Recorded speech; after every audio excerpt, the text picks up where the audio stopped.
म्हणून स्वामी गुरुजींनी म्हटलं आहे की खरा तो एकच धर्म जगाला प्रेम अभाव. जे जे धर्म आणि जे जे पंथ या जगामध्ये आणि या देशामध्ये ते सर्व स्वार्थ करतात. मला एवढं सांगा, जेव्हा माणूस जन्माला येतो तेव्हा कधी नाव घेऊन येत नाही, त्याची ओळख घेऊन येत नाही, कधी धर्म घेऊन येत नाही, कधी पंथ घेऊन येत नाही आणि कधी जात घेऊन येत नाही. हे सर्व जन्मानंतर त्या सर्व गोष्टी या ठिकाणी येतात. आणि म्हणून तुम्हाला सांगतो का माणूस हा खऱ्या अर्थाने शून्य अवस्थेत आहे. आणि शून्य अवस्था ही फार वेगळा अध्यात्माचा विषय आहे. लोककला सेवा मंडळाचं काम हे आहे की खऱ्या अर्थाने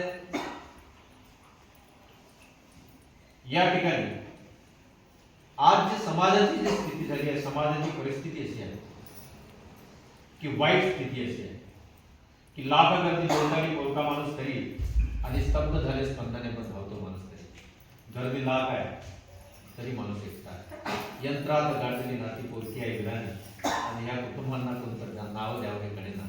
आज नाती तुमची आमची जे नाती आहे यंत्रात गाठली आहे. घरी जर 4 लोक असेल तर 4 मोबाईल आहे.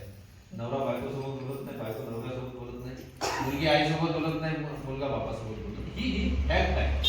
आणि म्हणजे ही फॅक्ट कशी आहे, ते कशामुळे हे वातावरण निर्माण झालं. मी 10 मिनिट बोलतो जास्त नाही बोलतो. हे वातावरण कशामुळे निर्माण झालं ते याचं कारण असं आहे की आपल्या ज्या कला होत्या, ज्या 64 कला होत्या, त्या कलेमध्ये संस्कार होते.